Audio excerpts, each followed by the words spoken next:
Support for the Legislative Gazette comes from New York State United Teachers, working to support students, educators, and public schools as the center of their communities through the Public Schools Unite Us initiative, and United University Professions, representing 37,000 academic and professional employees at SUNY campuses and teaching hospitals across New York State. Frederick E. Cole, President, uupinfo.org.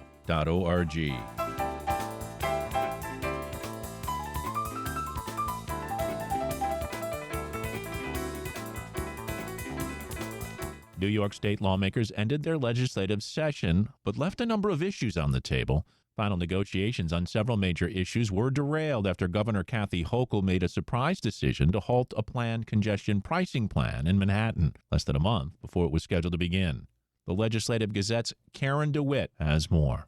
Governor Hochul, 2 days before the session was to end, reversed her position on congestion pricing. She said she no longer backed a plan that would charge private vehicles at least $15 each time they entered Manhattan south of 60th Street. The governor, who a month earlier touted congestion pricing during an international climate change summit in Europe, now said it would cost average New Yorkers too much money to commute. Given these financial pressures, I cannot add another burden to working and middle-class New Yorkers or create another obstacle to our continued recovery. The announcement was met with relief by some Democratic state lawmakers and congressional representatives who represent suburban swing districts in the Hudson Valley and on Long Island. And it appeared to address a concern that the implementation of congestion pricing could be weaponized by Republicans in several closely fought congressional races. In 2022, 4 House seats flipped in blue New York to the GOP, helping give Republicans control of that chamber. But the governor alienated top Democrats in the legislature. They called it a political betrayal. Senate Finance Chair Liz Krueger spoke at a rally to protest the governor's decision. She's got to reverse herself on this. This is a terrible decision. Krueger openly invited people to bring lawsuits to try to reverse the decision. With just a couple of days left in the session, Hochul also asked the Senate and Assembly to fill a $1 billion hole in the Metropolitan Transportation Authority budget caused by the halt to congestion pricing. A mobile payroll tax on businesses was immediately rejected, and an alternative proposal to approve a loosely structured IOU to the MTA was discussed. As late as Friday afternoon, Assembly Speaker Carl Hasty said options were still on the table. We have to make a decision on raising revenues, so we either have to do that now, sometime between now and January, or January. But the Senate adjourned Friday evening, and the Assembly finished its business after pulling an all-nighter early on Saturday without agreeing. The MTA, in a statement, warned that without a new funding source, some key improvement projects, including updating signals, making more stations accessible, and buying more electric buses, would be put on hold. Hochul's announcement also threw a wrench into attempts to reach agreement on a number of other issues. While 2 bills championed by the governor to regulate children's social media feeds quietly passed, several environmental and climate change-related ones did not make it to the finish line.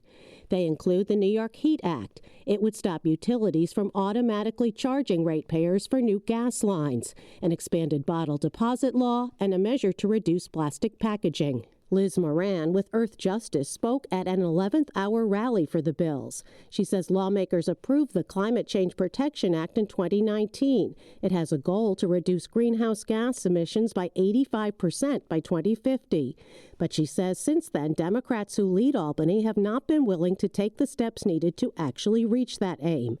And she says the governor's decision to cancel congestion pricing, combined with the failure of the other bills to gain traction, is disturbing. This is taking us backwards and we need to be to meet our climate law mandates and protect people and save them money. A bill to require big oil and other energy companies to pay for climate change mitigation was approved, but it faces an uncertain future on Hochul's desk. Hochul, as well as leaders of the legislature, say that this might not be the end of their meetings in 2024. They say they may need to return before the end of the year to address the funding crisis caused by Hochul's decision. In Albany, I'm Karen DeWitt for the New York Public News Network.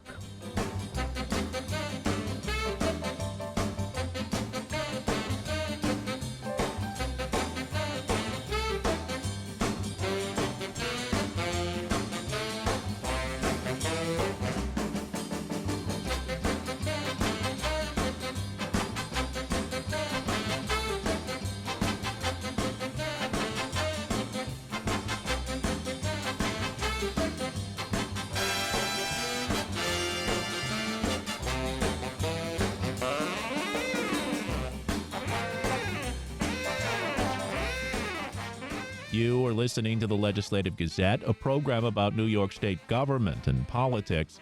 I'm David Gustina. This week I sat down with Yancey Roy, Albany Bureau Chief for Newsday, to talk about the end of session. We began with the last-minute suspension of congestion pricing. Governor Kathy Hochul cited, opposition to it. It's not popular. Said that the working class New Yorkers who drive in or businesses who deliver, goods and services through the city can't afford it. And those aren't the rich guys that would be paying this. And so it would be a bigger hit than folks expected. But I think all in all, if you take out that if it weren't a congressional election year, a presidential election year, you'd have to ask, well, would they have put it off at this time? Because this had been in the planning for a long time. And it was enacted by the state legislature 5 years ago. It took a lot of planning, some coordination with the federal government on various aspects, and then it was ready to go on June 30th. And just weeks before, Kathy Hochul had been touting congestion pricing, which we should say is basically a higher toll for driving into the busiest parts of Manhattan during the busiest parts of the day, up to $15. So it's a big hit on a toll if you're driving into the Manhattan. And Yancey, the governor, was even in Rome with the Pope talking about the environment shortly before she reversed course. Right. It had multiple benefits according to the backers. One is less cars, meaning less pollution in New York, but also less gridlock, more use of mass transit. And let's not forget congestion pricing expected to generate billions over the years to help fund the mass transit system downstate, whether it's to buy new subway cars, repair stations, or whatever. It was supposed to be a recovering sense of revenue so that the transit system and the folks who run it could do a lot of capital planning to fix things. Yeah, yet the other fixes to that, for example, bailing out the transportation agency through a proposal to increase the payroll mobility tax or to siphon money from the state's general fund, that certainly didn't go through in negotiations. Yeah, part because it was so late. The payroll tax would have hit just New York City businesses. The proposal was floated that way because raising the payroll tax in the suburbs would definitely cost people their legislative seats because it has in the past. But, Governor Hochul basically gave, 48 hours for folks to consider this. And, whether it was a combination of people angry because they didn't want to end congestion pricing or angry because they didn't want to do the payroll tax, or angry because, hey, this is just 48 hours to figure out a huge issue. Governor Hochul's proposal just went nowhere. One of the other things that got floated, by the way, was, she could tap into the reserves. Hochul has built up the rainy day fund. It's up around $20 billion, which is nice and healthy, way better than it used to be. And folks would say, well, what are reserves for other than just sitting in the bank? They're supposed to be when we're needed. Why don't you take out some reserves at least for 1 year to keep the MTA capital program going, and then we'll address things next year. But all of it's on hold now. Yeah, and I want to because I left something out when it came to the congestion pricing plan.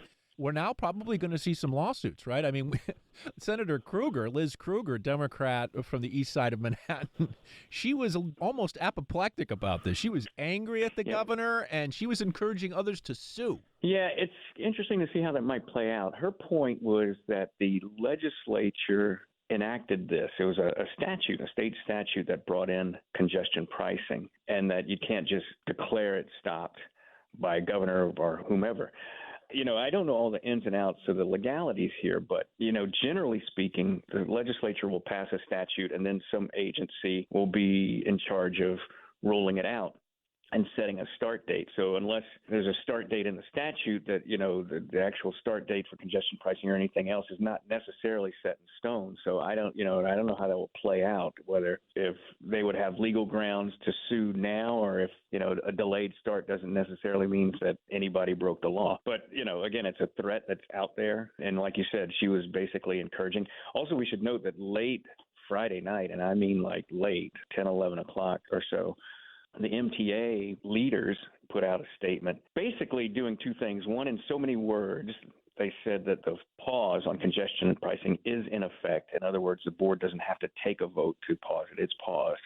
And at the same time, that MTA is saying we might now have to reevaluate, since we don't have authority to sign contracts or do any kind of long-term deal, do we have to put big projects on hold. We've got a whole list of things that we're supposed to do, station renovations, buy some new cars, some new diesel locomotives. We have to figure out which one of those we need to put on pause ourselves. Yeah, and at least when it comes to the Assembly Speaker, Carl Hastie, he claims that this last-minute kerfuffle over congestion pricing eliminated some of the other negotiations on some of the environmental legislation, for example. So you've got the Repackaging and Reduction Act, and you've got the New York Heat Act, both which many lawmakers were keen on and thought would be able to make it through the negotiations, did not. Yeah, and, two things there. I mean, he's definitely right that they had to sidetrack and have what's in the halls of Albany called conferences. Basically, this is closed-door meetings of the majority party, which in New York is the Democrats in the Assembly and the Senate. They had to have long, lengthy conferences about what to do about the MTA or not do. And that does take up time. And besides these high-profile bills, there's lots of, very important little bills, hundreds of them that they have to get through in the last week. Things like renewing a county's authorization for red light cameras or, passing legislation that's needed to convert a parkland into some other use that a local town might want. There's a lot of bills to get through. Now, so he's right in that it takes up time. But the flip side of that is, the legislature can leave whenever it wants to. The legislators could stay an extra day, extra 2 days, or whatever. At some point, you have to make a call about whether you want to continue the talks or whether it's just not worth it at this point and go ahead and adjourn. That's Yancey Roy, Albany Bureau Chief for Newsday.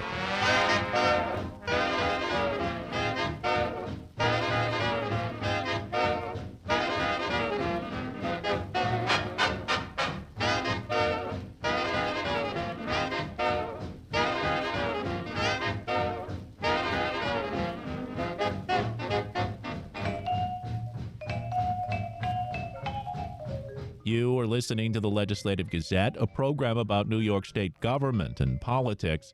I'm David Gustina. A number of communities upstate have been dealing with PFAS contamination. The so-called forever chemicals have been linked to cancer. This week, we bring you the story of the Columbia County village of Alatia, which is hoping to receive federal money to address PFAS contamination in its drinking water supply. The Legislative Gazette's Lucas Willard reports. Under state law beginning in 2021, New York municipalities began testing their water systems for PFAS compounds PFOA and PFOS, chemicals that have been linked to several ill health effects, including forms of cancer. In October of that year, Alatia recorded a PFOS concentration of 14 parts per trillion in one of its 4 drinking water wells.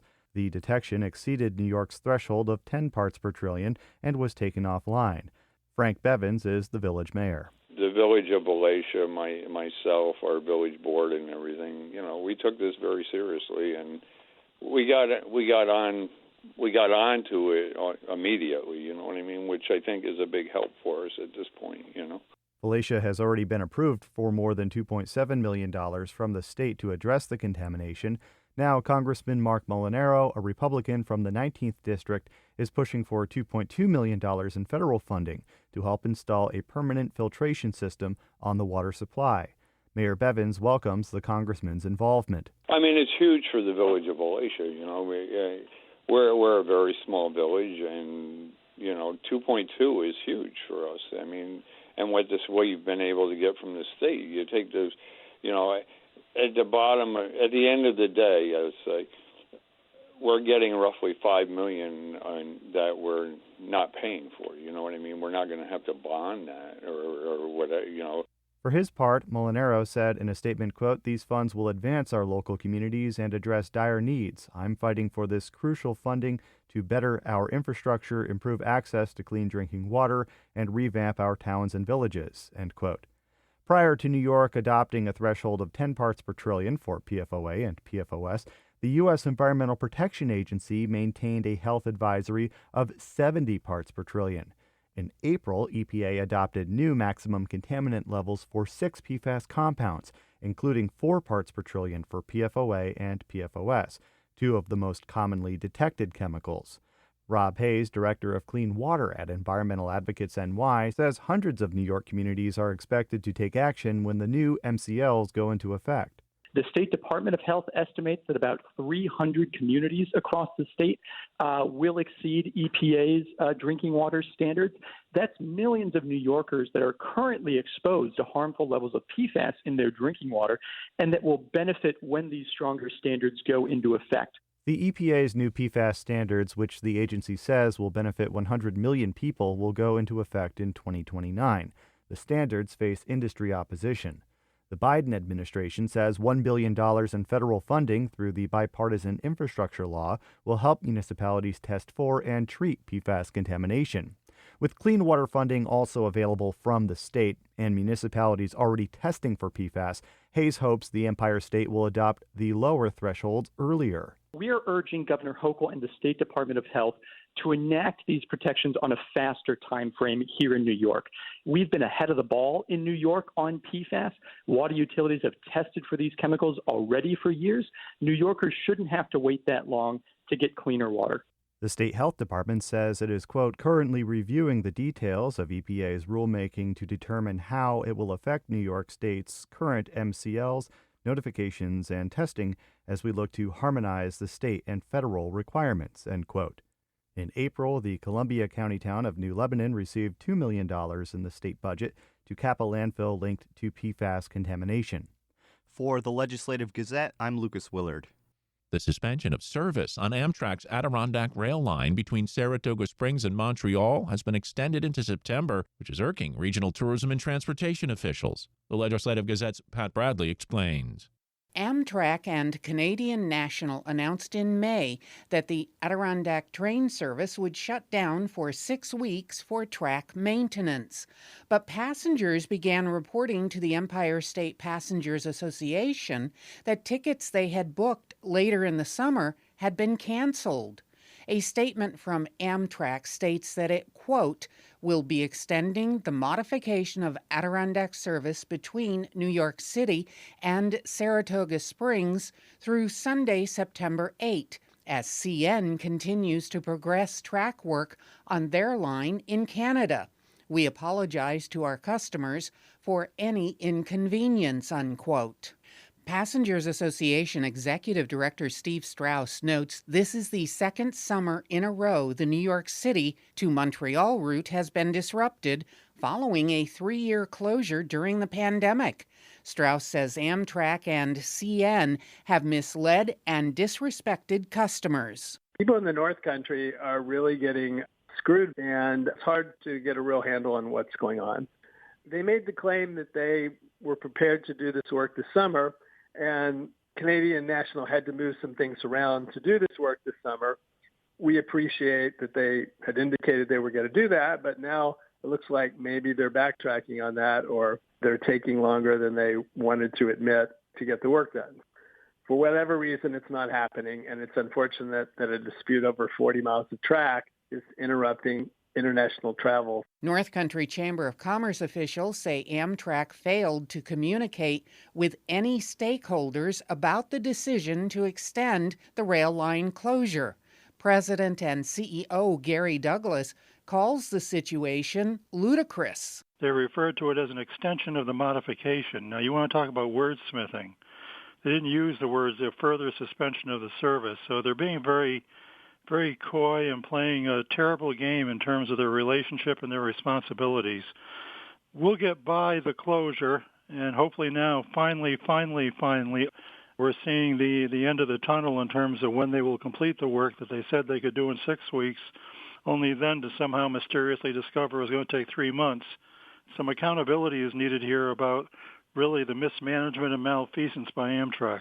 115th District Democrat D. Billy Jones, who chairs the State Assembly's Task Force on New York-Canada Relations, finds the situation frustrating. We can't keep going through this every summer. And I thought we had come to a resolution on that with the announcement last week that they were going to do these track upgrades, and that was going to satisfy everyone. And Amtrak seemed to be on board, and CN seemed to be on board finally, and now we hear this. So looking for answers. Douglas says ridership numbers along the route had been growing pre-pandemic and surged when the route reopened last summer. He says the loss of summer travel will not be cataclysmic, but the manner in which the shutdown has been handled is concerning. When you keep interrupting things and getting people interested only to find they can't book tickets because the service is down, and you do that again and again and again, you're going to discourage people. And then what's of added frustration is they're not communicating with anybody at all, zero, nil, nada. And that's troubling going forward. New York Congresswoman Elise Stefanik has written to the leaders of Amtrak and Canadian National, telling them, quote, "The continued delays in service and lack of transparency from Amtrak and CN for our upstate New York and North Country communities is completely unacceptable," unquote. The Republican from the 21st District is demanding, quote, "greater transparency into the rationale behind continued delays of service," unquote. For the Legislative Gazette, I'm Pat Bradley.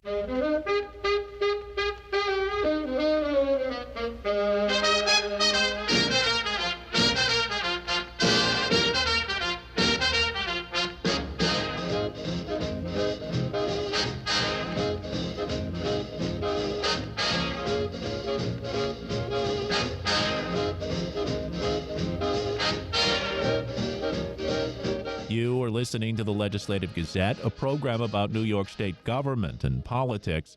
I'm David Gustina.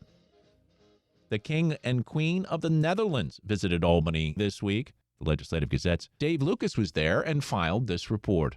King Willem-Alexander and Queen Maxima stopped by the governor's mansion Wednesday morning before heading to Tech Hub New York Creates, where they toured the facility, including an ASML company clean room, where semiconductor chips are made. Dutch Minister for Foreign Trade and Development Cooperation, Liesje Schrijnemaker, and Governor Kathy Hochul signed a memorandum of understanding to advance shared goals for the future of semiconductor manufacturing. The Democrat says the agreement includes measures to maximize power and water efficiency and support the development of new materials. Our state and the Netherlands can really power the future and create a semiconductor renaissance that the rest of the world will follow. And in so doing, the governments must also incentivize innovation and aggressively pursue companies working at the vanguard of the semiconductor industry. That's exactly what we did not long ago here in the state of New York. That is the genius behind our $10 billion Green Chips initiative that we enacted with our state legislature. That is the program that, coupled with federal resources under the leadership of President Biden and Majority Leader Schumer, we're able to harness their resources with our $10 billion to be a magnet for companies from all over. And as a result, we landed Micron, the largest economic development deal in American history, just a short time ago. That's 50,000 jobs and many, many more opportunities coming right here to our beloved state. Hochul says New York became what it is because of the Dutch. It all started 400 years ago, when someone with tremendous courage and a willingness to go into the unknown and chart new waters, to come up what was now called the Hudson River, and to make New York State the powerhouse that it is. Schrijnemaker hailed the U.S. and the Netherlands as global leaders when it comes to semiconductors and integrated photonics development. So we need to keep working hard to stay ahead and to enhance investment in more reliant supply chains that will decrease our vulnerabilities and give us more independence from third countries. We have the world's best companies, the smartest engineers and the brightest researchers. But we also need a cohesive network of people working together to make the most of their talents. That's why I'm delighted that New York State and the Netherlands are now taking their partnership to the next level. King Willem-Alexander highlighted the strong bilateral ties between the Dutch and the U.S. going back centuries. He says New York Creates exemplifies putting together the brightest people, the best facilities, and the boldest ideas. In the Netherlands, you can see the same dynamic spirit, driven by the same connections between big business, startups, and research institutions. Those connections are our greatest strength. So it is fantastic to see our leading centers of nanotechnology and semiconductors working to enhance their ties even further. The United States and the Netherlands are a perfect match. They've been here for years. Not everybody realizes this, but our country is the second largest foreign investor in the US. And here in New York State alone, our trade and investment relations account for 57,000 jobs. But our relationship is about much more than the economy.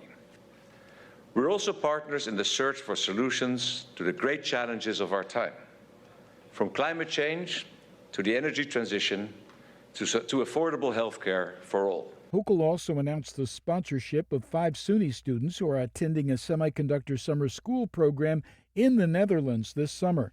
The King and Queen, accompanied by Lieutenant Governor Antonio Delgado, later visited Schuyler Mansion, where they discussed climate change with young people. The Royals' day in Albany concluded with a networking event at the governor's mansion. They were also scheduled to visit New York City before heading home to the Netherlands. For the Legislative Gazette, I'm Dave Lucas. And that about does it for this week's show. The Legislative Gazette is a production of WAMC, Northeast Public Radio. We had help from the New York Public News Network. You can listen to the Legislative Gazette anytime at WAMCpodcast.org or anywhere you get your podcasts. Look for program number 2424. And join us again next week at this same time for more news on New York State government and politics. For the Legislative Gazette, I'm David Gustino. Support for the Legislative Gazette comes from United University Professions, representing 37,000 academic and professional employees at SUNY campuses and teaching hospitals across New York State. Frederick E. Cole, President. UUPinfo.org.